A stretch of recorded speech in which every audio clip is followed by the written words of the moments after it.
syukur kepada Allah Subhanahu wa Ta'ala atas segala limpahan nikmat anugerah karunia yang memberi kepada kita. Maka mudah-mudahan di malam dan di tempat yang mulia ini termohon kepada Allah Subhanahu wa Ta'ala tidak Allah amanatkan satu nikmat kecuali setelahnya Allah mampu kita untuk bisa mensyukuri nikmat tersebut, sehingga nikmat zahir Allah tambah menjadi nikmat batin, nikmat dunia Allah tambah menjadi nikmat akhirat, dan nikmat panjang umur Allah sempurnakan dengan nikmat husnul khotimah. Amin ya rabbal alamin. Insyaallah mulai malam hari ini saya akan membawakan dua kitab singkat saja. Kitab yang pertama yang kita bahas masalah ibadah, masalah fikih, tata cara wudu, tata cara sholat dan lain sebagainya.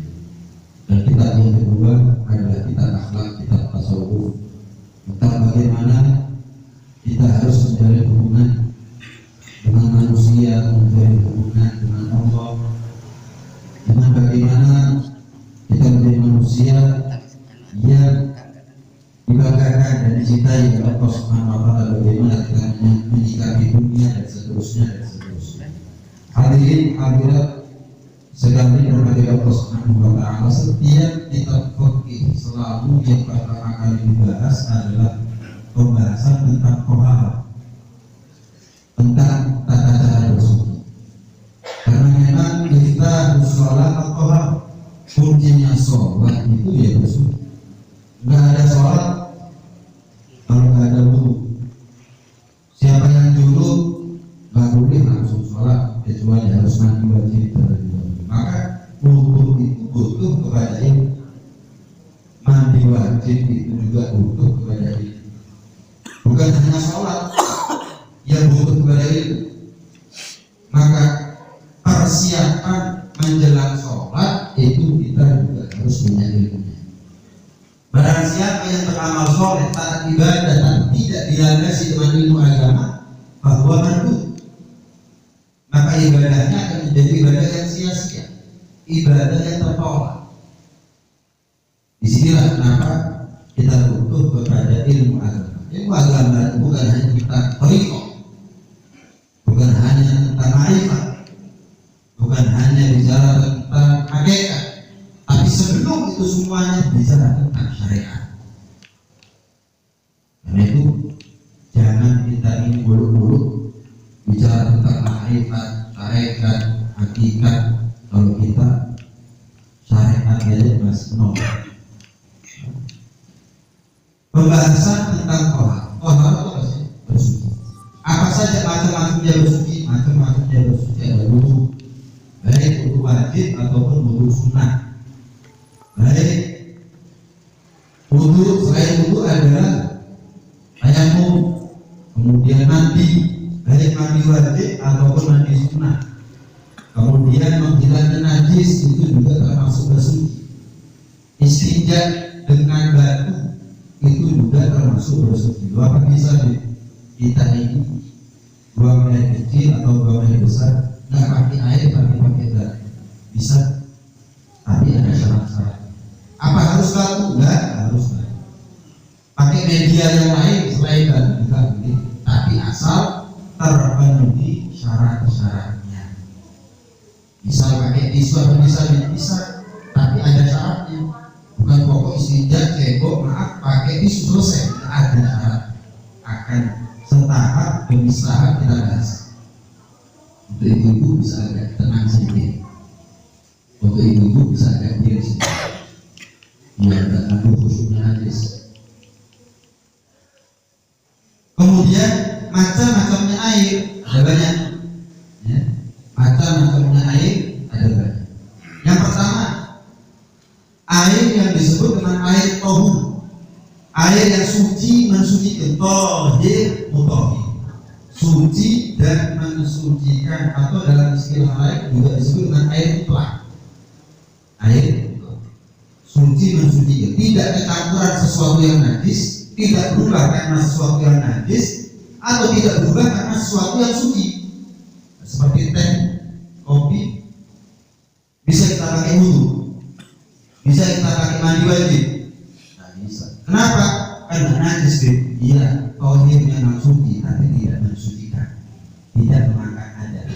Tapi kalau air mutlak, tidak kecampuran sesuatu yang najis atau tidak kecampuran sesuatu yang suci, nggak berubah, murni. Nah, ini baru bisa dipakai untuk tohar. Bersihkan najis pakai air ini bisa, untuk mandi pakai air ini bisa. Tapi kalau pakai teh, pakai kopi, apalagi wetan jari, tidak bisa. Ya, berikan semuanya dihukum semua. Kemudian ini, yang kedua macam-macamnya air adalah air yang suci tapi tidak mensucikan. Suci boleh dikonsumsi, tapi tidak bisa kita gunakan untuk bersuci. Contohnya apa? Sudah kita bahas. Air yang kecampuran sesuatu yang suci tapi sampai berubah sifat-sifatnya. Ini air awalnya dicampuri teh sampai warnanya seperti ini, rasanya seperti ini, baunya seperti ini, maka namanya air yang suci tapi tidak mensucikan, alias dikonsumsi, diminum boleh, digunakan untuk mandi. Macam kedua, air yang suci tapi tidak mensucikan adalah air yang disebut dengan air mustakmal. Air mustakmal itu ringkasnya air bekas wudu wajib atau air bekas mandi wajib. Hukum air mustakmal suci tapi tidak mensucikan jika terpenuhi 3 syarat. Yang pertama, air mustakmalnya sedikit. Baik kalau kita wudu. Air bekas wudhunya kita sedikit, nggak sampai 2 gelas. Cuma kalau kita gabung, kita satukan, kita campur air bekas wudhunya kita semuanya lebih dari 2 gelas. Iya, suci mensucikan. Yang kedua, syaratnya air mustakmal adalah digunakan untuk sesuatu yang fardu, sesuatu yang wajib. Air bekas wudhu apa? Untuk sunnah itu. Kalau untuk sunnah, maka bukan air mustakmal, tetap suci mensucikan walaupun sedikit. Saat tadi maghrib, saya wudhu, sholat maghrib. Sebentar lagi saya mau sholat isya, nggak batal, langsung sholat kan boleh ya? Tapi saya ngamalkan wudhu sunnah. Sunnah bagi kita itu setiap mau sholat, ya, kalau kita dalam keadaan suci, wudhu lagi. Mungkin saya nggak batal, wudhu orang itu namanya tajdidul wudhu, memperbaharui wudhu. Asal wudhu yang pertama sudah kepake sholat. Saya tadi wudhu maghrib, kepake maghrib. Sekarang saya batal, langsung sholat isya boleh, tapi saya ambil wudhu lagi. Itu namanya tajdidul wudhu. Ada namanya tajdidul wudhu, ada namanya al-mudawamah al-wudhu, melanggengkan wudhu. Melanggengkan wudhu maksudnya bagaimana? Batal wudhu lagi, batal wudhu lagi. Jadi setiap kencing, keluar kencing kecuali wudhu.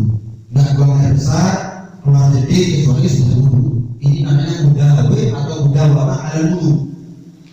Termasuk pahala yang didapatkan bagi mereka yang batal wudhu lagi, batal wudhu lagi, batal wudhu lagi. Itu adalah tidak keluar nyawanya kecuali dijemput oleh malaikat Jibril. Dimuliakan Allah perintah kepada Jibril jemput nyawa atau ruhnya, arwahnya hamba. Kenapa? Karena dia selalu menjaga wudhu. Batal wudhu lagi, batal wudhu lagi.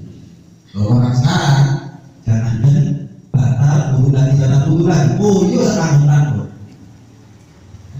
Kalau manusia itu perhatian sama yang najis, nggak bakal ada yang namanya jedil, itu besi. Tapi karena manusia itu banyak di antara kita yang tak peduli sama yang namanya najis, saat kandung-kandung muyuni, kadang-kadang sudah disediakan kloset untuk duduk tetap muyuni ada, disiram bawahnya tapi ekoknya nggak disiram sih. Wis pokoknya kalau sudah orang itu nggak perhatian sama yang najis, jadinya besi. Orang harus nggak perhatian sama sholat, maka nggak perhatian sama Allah. Saya mau tanya, kalau buyut sekarang bangun, ceboknya gimana? Bajunya gimana? Apakah najis semua? Najis. Kok tak perhatian? Karena nggak sholat. Kalau sholat jadi gitu, najis nggak bisa sholat. Baju saya najis nggak bisa sholat. Tapi orang nggak peduli sama sholat. Ada yang nggak peduli sama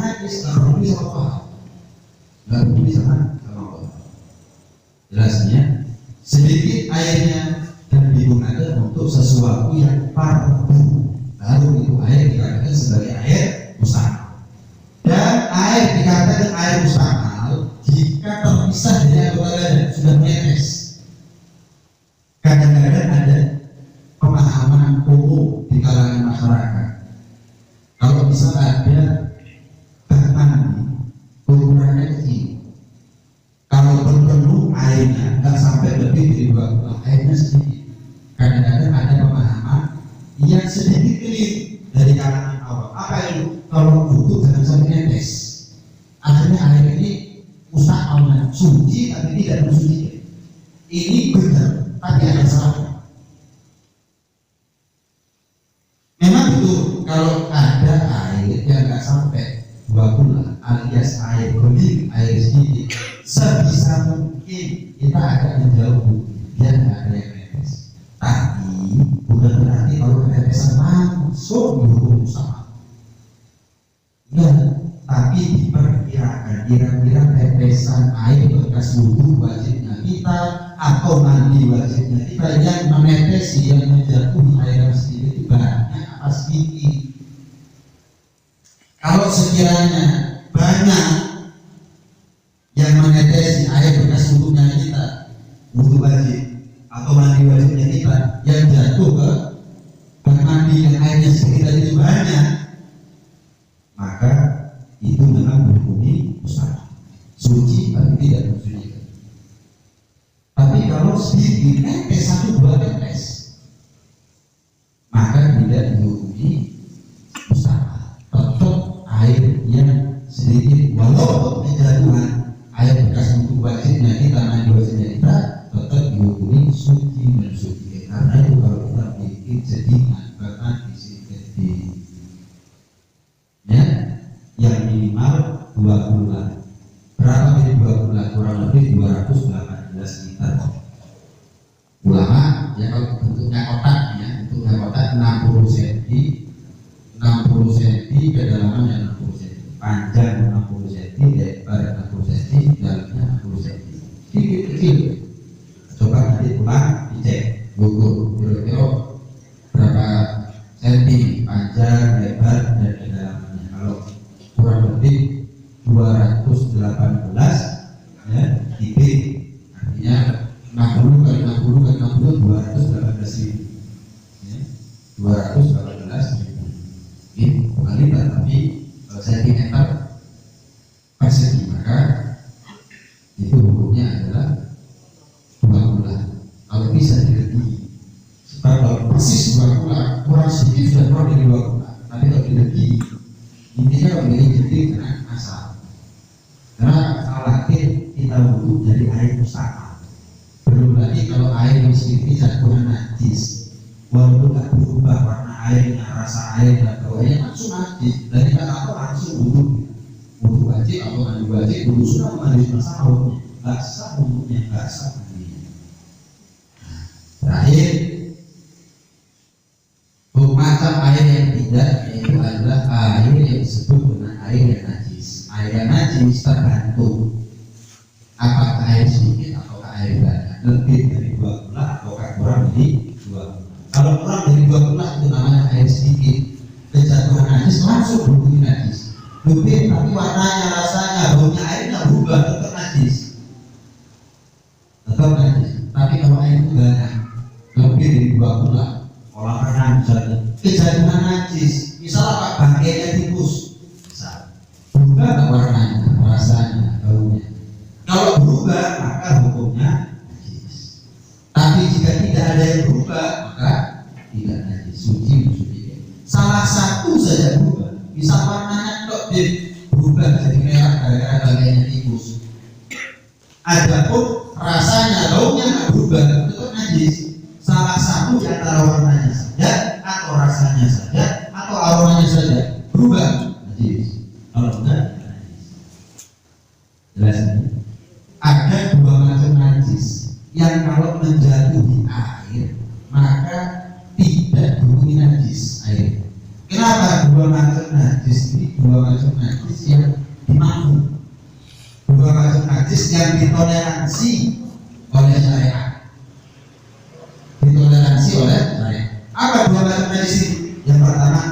najis yang tak nampak kasat mata. Saking sedikit, tutup ada air, ini air sedikit, nggak sampai 2 bulan, bisa 2 gelas, atasnya terbuka. Di sebelah air ini ada kotoran, kotoran kucing, ada hingga di kotoran tadi. Setelah hinggap di kotoran tadi langsung hinggap ke dalam air. Berarti kan di bawah kaki kanan pasti ada najis, pasti juga. Tapi apakah ketika hinggap ke dalam air kelihatan najis? Nah, maka dimakbu itu ada najis. Tetap air ini hukumnya suci dan sucikan. Walaupun kita yakin pasti ada najisnya, tapi karena tak nampak secara kasat mata, maka hukumnya makruh, tetap hukum suci dan sucikan. Macam najis yang kedua adalah jika najis yang dijatuhi air itu adalah bangkai dari hewan yang darahnya tidak menetes kalau seandainya hewan itu dibelah. Contohnya apa? Contohnya adalah semut, nyamuk, termasuk cicak. Walaupun cicak agak besar, tapi kalau dibelah tubuhnya nggak netes ya. Maka bangkainya cicak, lalat, nyamuk kalau jatuh di dalam air, walaupun air itu sedikit, walaupun air itu nggak banyak, sampai 2 bulan, tetap bunyi suci dan suci. Kenapa? Karena macam bangkai yang kalau dibelah seandainya tubuhnya tidak keluar darah, bukan apa darah, tidak menetes, darah keluar, cicak, kepintis, tidak ada darahnya, cuma nggak netes. Beda kalau misal tikus atau kucing misalnya, ya pasti ada darah yang mengucur. Tidak, maka tetap hukumnya air itu suci dan suci. Jelasnya, sekarang bahas masalah berakhlak atau tasawuf. Di sini dikatakan hal ini. Hadirin sekalian Allah Subhanahu wa taala, hubungan manusia dengan Allah Subhanahu wa taala itu ada dalam 2 keadaan. Siapa di antara kita yang dihidupkan oleh Allah, diciptakan oleh Allah di atas dunia, masuk dalam kawasan orang-orang yang dirahmati oleh Allah. Kapan orang itu dikatakan masuk dalam kawasan orang-orang yang dirahmati? Kalau dia dimudahkan oleh Allah ibadah, berarti orang itu adalah orang yang dirahmati oleh Allah di dunia. Maka siapa orang yang masuk dalam kawasan orang-orang yang dirahmati oleh Allah di dunia, digampangin taat, disusahkan maksiat, maka kalau di akhirat, di dunia dapat rahmatnya Allah, di akhirat dapat kedermawanan Allah, kelomanannya Allah. Kenapa dikatakan loman? Sebab kita ini kalau taat sekali, pahalanya 10 bisa sampai 700 kali lipat, bahkan lebih. Berarti kan Allah loman. Taatnya sekali, tapi pahalanya bisa berkali-kali lipat, berlipat ganda. Itu kan berarti loman. Saya mau tanya, kita ini bisa taat gara-gara kita sendiri atau gara-gara Allah? Satu, kita ini masuk surga gara-gara amalnya kita apa gara-gara rahmatnya Allah? Rahmatnya Allah. Nah kalau gara-gara amalnya kita, kita masuk surga, kenapa amalnya kita banyak kurangnya, banyak cacatnya, banyak aibnya, sholatnya nggak khusyuk, zakatnya nggak lama, hajinya nggak ikhlas, dan seterusnya. Banyak cacat. Karena itu tidak patut buat kita untuk mengandalkan amal untuk masuk surga, tapi andalkan rahmatnya Allah. Tetap beramal, nandur, berharapannya. Amal ini adalah untuk mancing rahmatnya Allah. Tapi terus terang kalau kita sadar, kalau kita tahu diri kita ini masuk surga karena amal. Kalau karena amal nggak masuk surga kita. Amalnya istiqomah masih ada. Amalnya nggak istiqomah, maksiatnya istiqomah, pantas kita masuk surga. Wa rahmatuka arjamin dana min amal. Nah, rahmatmu ya Allah lebih kami harapkan daripada amalnya. Rahmatmu lebih kami andalkan daripada amalnya kan untuk masuk surga. Karena Rasulullah SAW pernah bersabda, la yudkhilal jannah ta'adud bi amal. Nggak ada satupun manusia nanti masuk surga itu dikarenakan amalnya. Maka sahabat heran, ya kalau kita manusia biasa bukan nabi, amalnya tidak banyak kurang ya. Kalau Rasulullah amalnya sempurna. Maka sahabat tanya,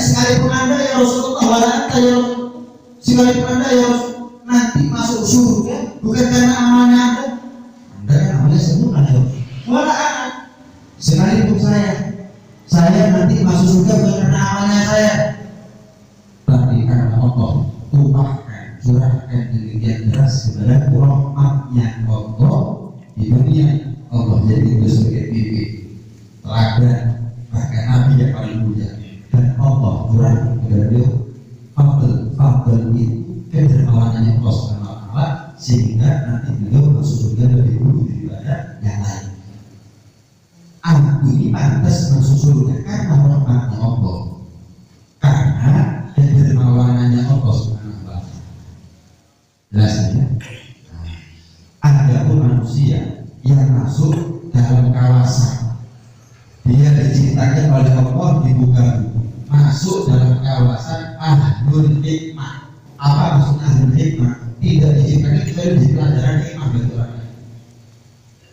Seburuk-buruknya orang yang mana dia tidak bisa mengambil pelajaran dari kesalahan dia, tapi justru orang lain yang mengambil pelajaran dari kesalahannya dia. Contoh siapa? Firaun, Namrud, Qarun. Nama mereka Allah bagi di dalam Al-Quran. Cerita mereka Allah ceritakan di dalam Al-Quran.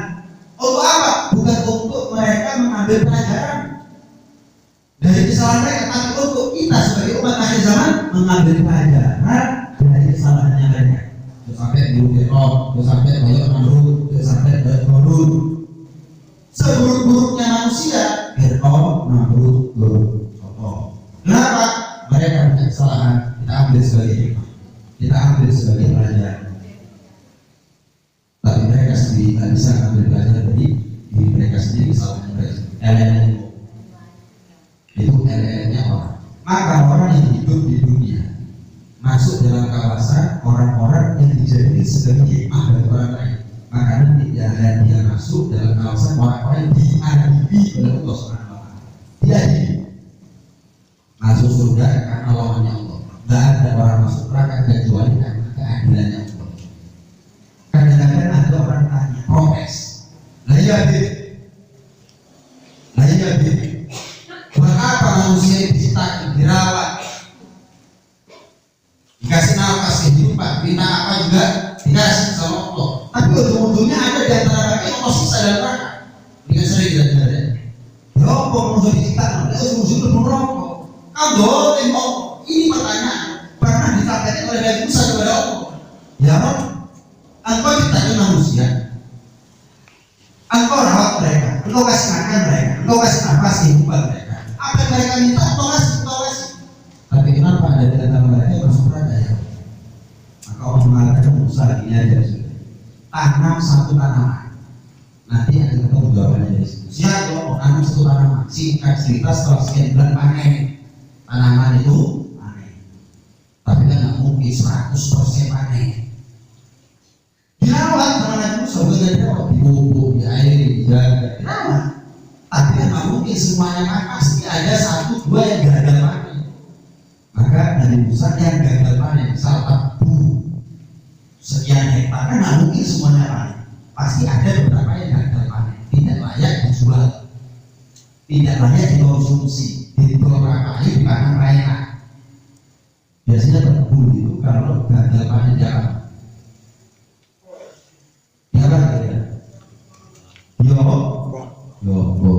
Nah, Musa juga begitu, dibakar yang gagal panen. Maka Allah tanya Musa, gimana kabar tanaman yang kamu tanam? Alhamdulillah ya Allah, panen ya semuanya kamu panen itu. Enggak ya Allah, ada yang gagal panen. Kamu apa kan Musa? Saya bakar ya Allah. Lu kenapa kok gagal panen? Gak kamu rawat, gak kamu kasih air, gak dipupuk, gak dijaga, semuanya saya jaga. Cuman yang gagal panen, gagal mengambil manfaat yang saya beri kepada dia. Pupuknya gak ada manfaat, air yang saya siapkan gagal panen ya Allah.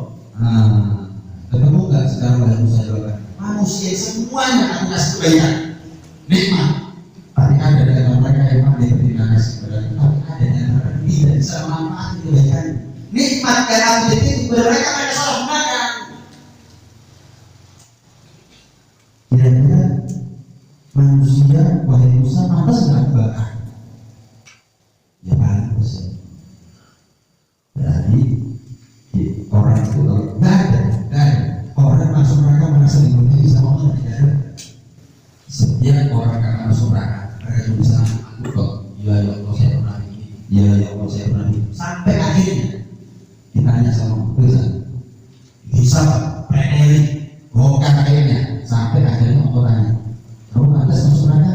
Pantas ya masuk. Kalau orang masuk penjara mungkin belum tentu salah, bisa dijebak dan lain sebagainya. Tapi orang kalau masuk neraka ada semuanya aku. Ya saya salah. Aku yang betul. Ada semua orang kalau sudah masuk neraka karena keadilannya Allah SWT. Man amila sholihan fali nafsihi wa man asaa fa 'alaiha. Barang siapa yang beramal soleh yang untuk dia bukan Allah. Dan barang siapa yang beramal maksiat yang rugi dia bukan Allah. Wa ma rabbuka bidzalamin lil 'abid. Bukan Allah yang zalim, walakin anfusahum yadzlimun.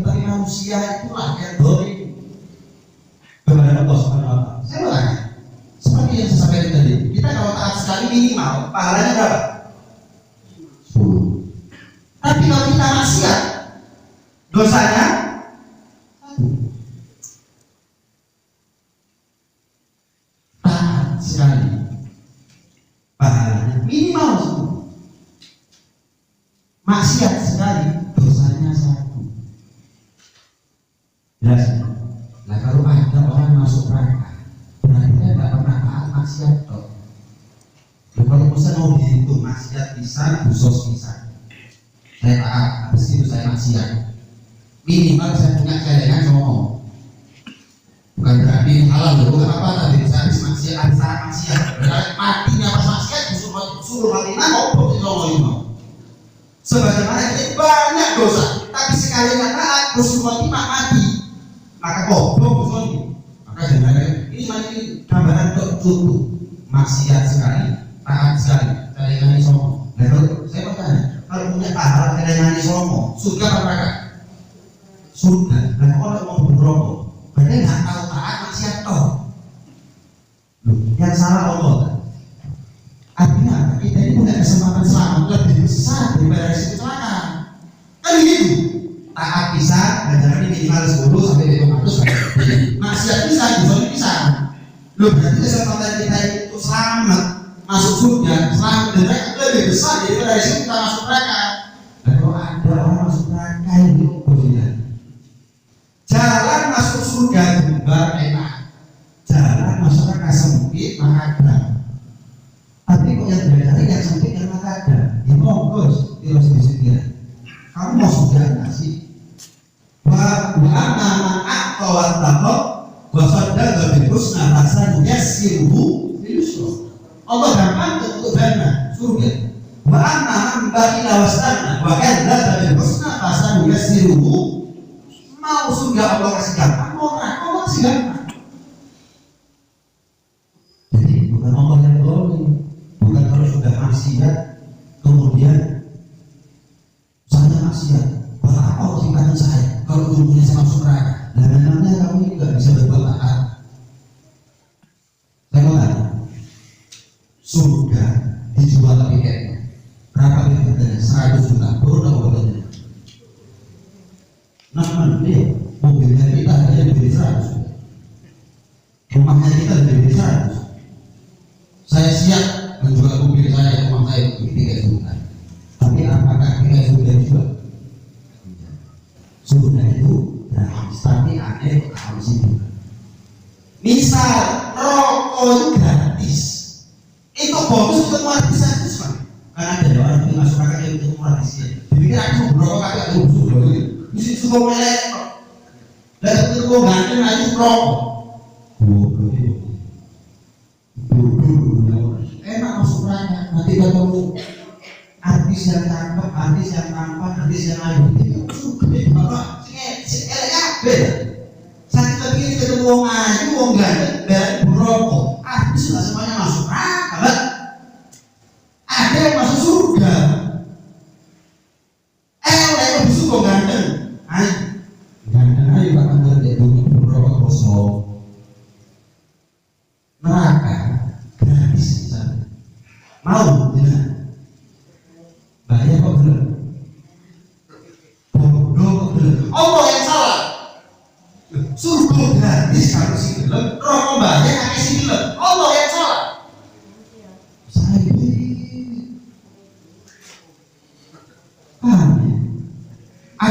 Orang ditanya, "Apa kok maksiat?" Tangan musiknya, "Oh, aku kita maksiat." Kita itu bukan kapas, digolongan angin alor melok alor, itu dan itu. Nggak punya ikhtiar, kalau namanya kapas, tapi namanya manusia punya ikhtiar. Kita sekarang ada di dalam ini untuk keluar. Bisa milih taat atau milih maksiat, bisa kita. Bisa. Tapi kami taat, ikhtiar maka Allah kasih ganjaran, kami ikhtiarnya kita. Allah kasih dosa, hukuman, siksa, ada karena salah ikhtiar.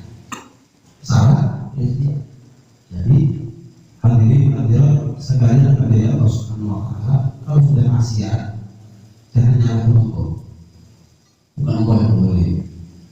Bisa taat maka maksiat. Surga benar disebar, apa pilih jalan yang sempit untuk masuk neraka. Itu namanya solong rokok.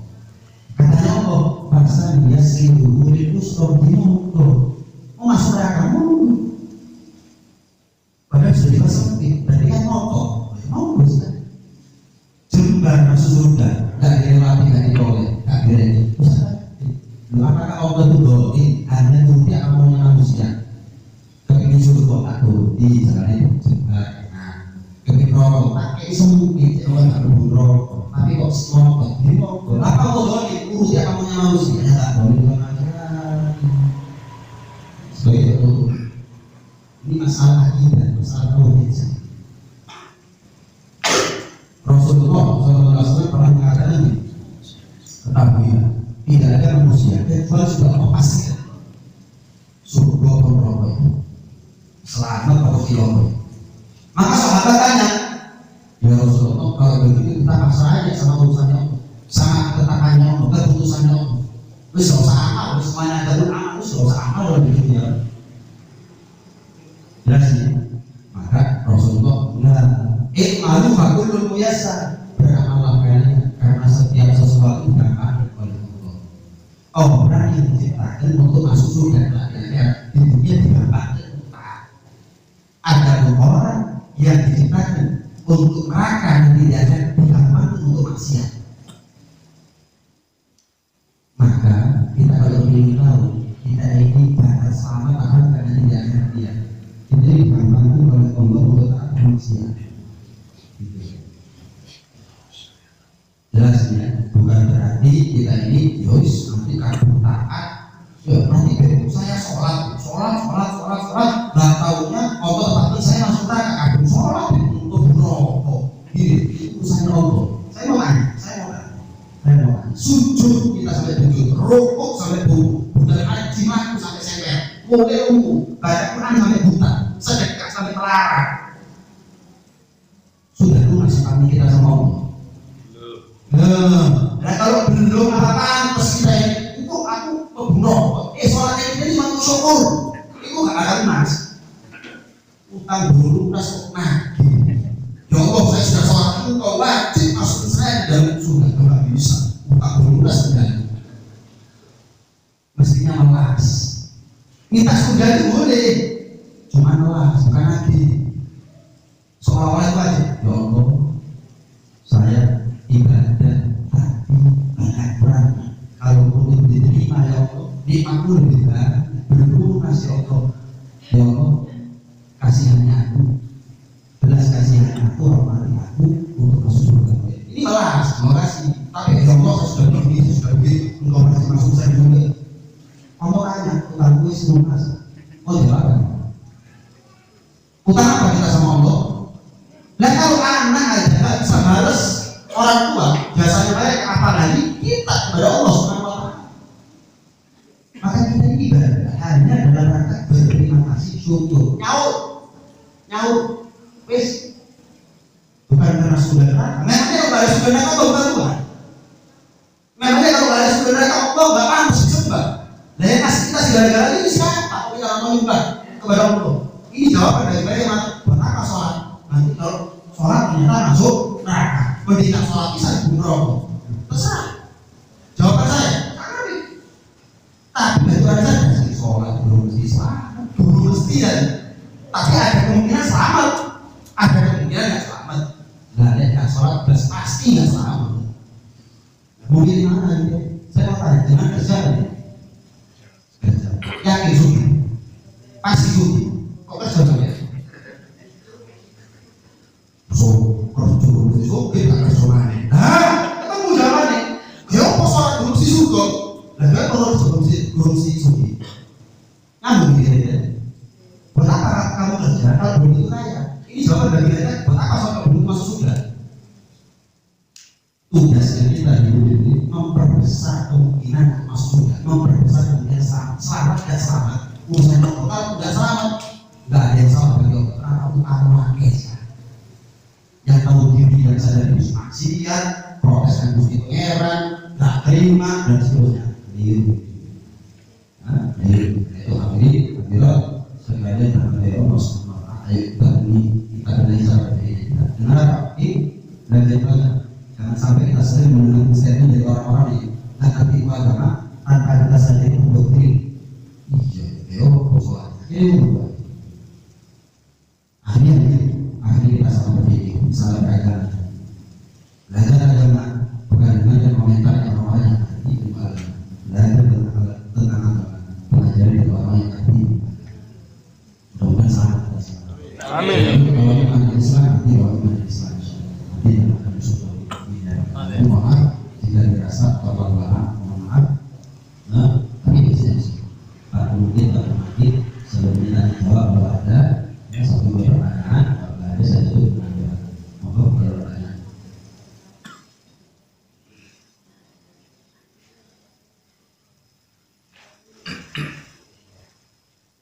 nggak ada yang tanya ini biasanya satu di antara dua paham turun biasanya apa berarti sebetulnya dalam ibadah dari penjelasan tadi bahwa masuk surga neraka itu sebetulnya hak prerogatif daripada Allah. Hak prerogatif Allah, maka tadi Habib menjelaskan juga berarti hanya rahmatnya Allah yang bisa memasukkan kita.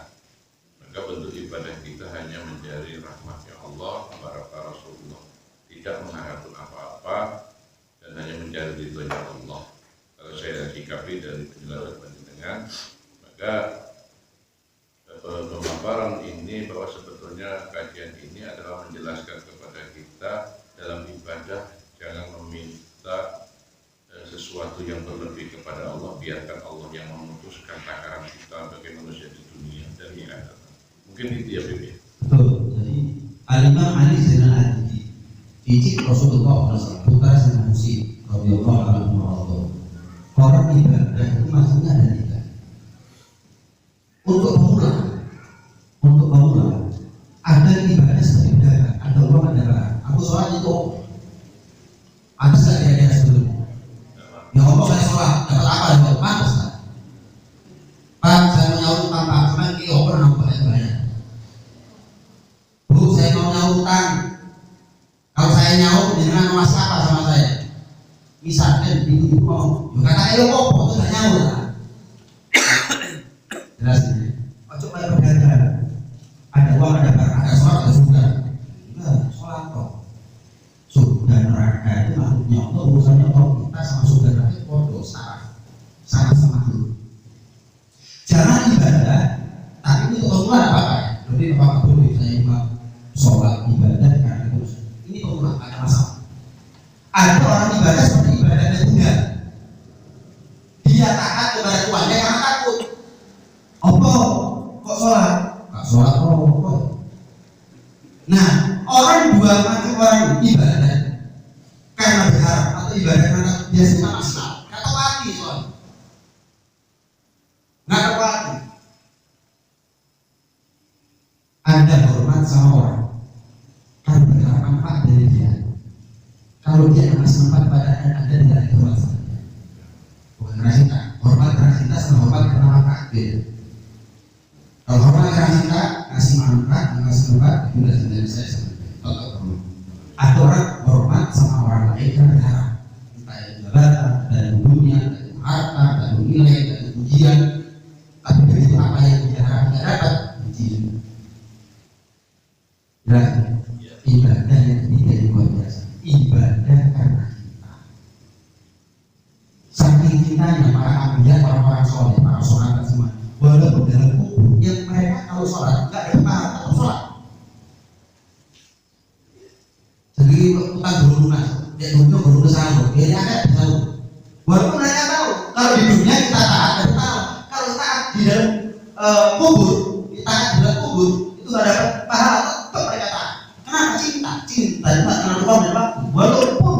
bawah tanah untuk itu orang-orang soleh.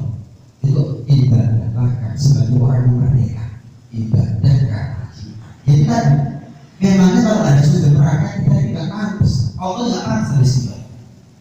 Dan jadi sujud kepada sumber neraka, sujudnya kepada Allah. Bapak nggak boleh untuk populer seperti kita boleh, tapi jangan puas kita dan sampai kita ibadah murni karena Allah. Subhanallah. Saya cuma bersyukur Allah janji kalau saya ini saya akan masuk surga. Tapi saya lagi kenapa bukan berumah saya habis lagi. Terus saya ibadah untuk terima kasih Tuhan. Ibadahnya satu enak. Sama seperti itu.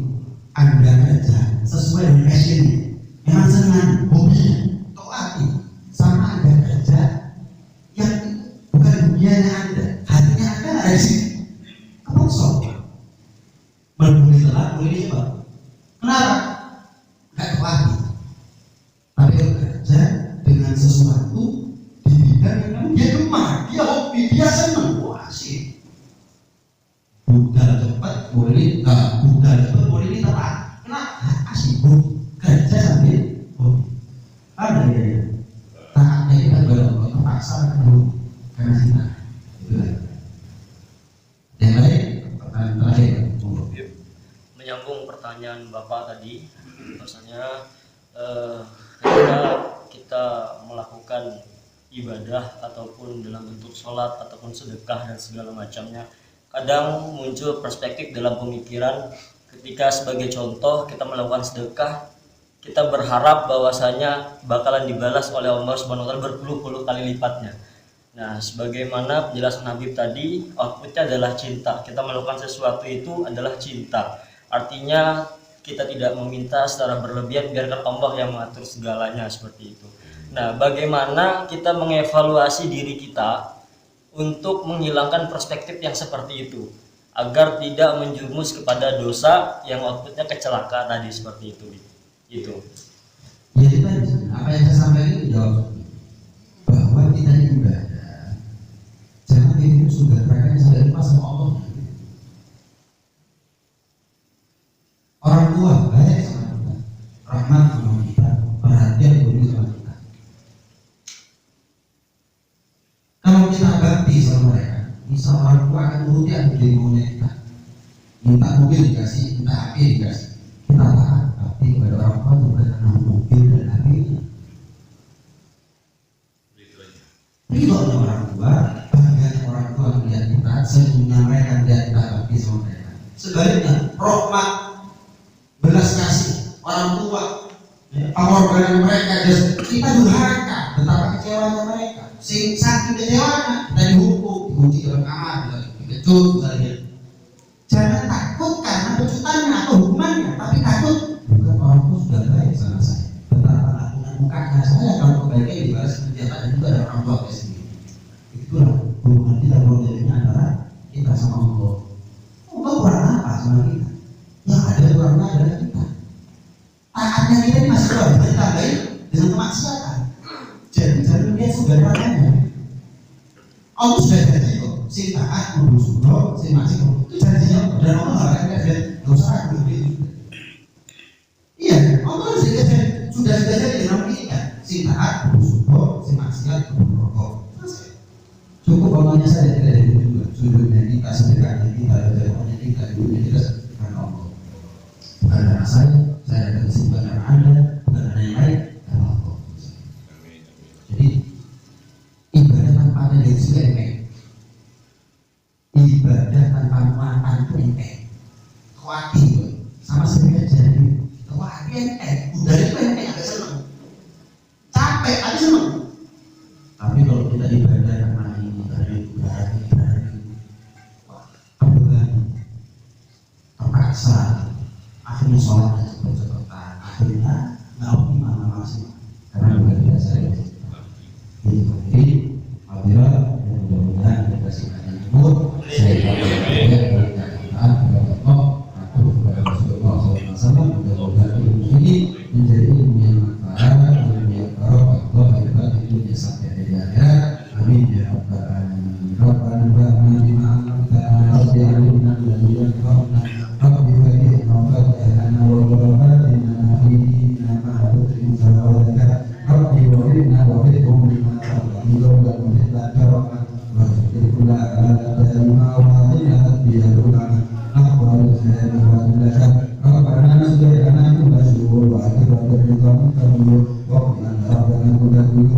تأتينا سبحانه واغفر واصبر أنت أكرم من سلك وصلاة الله قوس المصطفى قبل الأهل الأمن والوفاة لله فيه الناس الكفاء وعلى آله الكرام الشرفاء وعلى صحبه وصحبه الهدى اللهم اهدنا بهداك واجعلنا ممن تساعد به رضاك ولا تولنا وليا سواك ولا تجعلنا ممن خالف امرك وعصاك وحسبنا الله ونعم الوكيل ولا حول ولا قوة إلا بالله العلي العظيم وصلى الله على سيدنا محمد وعلى آله وصحبه وسلم الحمد لله رب العالمين ولك أشهد بنعمة وصوت الحب وتهيئ الأشياء والله ولدنا عليه أن يصبر بنا ويكون لنا لكن حكم بسرائر تبعنا من حديث صحبة ربنا وعدانا وإن تجدنا للمودة هبنا فرحي فقرنا ورجانا للوالد بعد علينا متوسطين بما إليه دعانا مختاره وحبيبه وصحبه سيد الوجود به الإله أبانا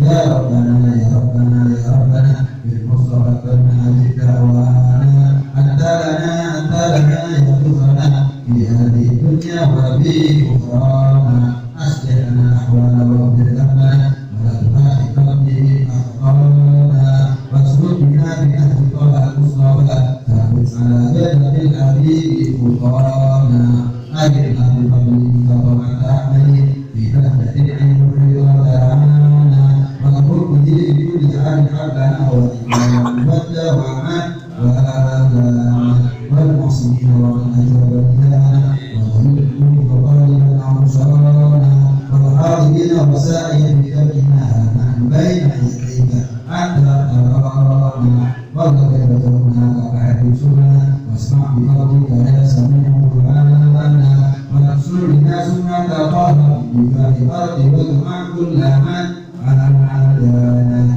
واغفر بين واسقنا أحسننا واشف عنا كل مرضانا واغفر لنا الحاجات واحسن حكمنا عند الممات واصلح عن قربانا يا رب واجمعنا واحبابنا في ذلك الفردوس يا مولانا يا رب واجمعنا واحبابنا في ذلك الفردوس يا مولانا يا رب واجمعنا واحبابنا في ذلك الفردوس يا مولانا بالمصطفى صل عليه وآله من حركت ريح الصبا أبصارنا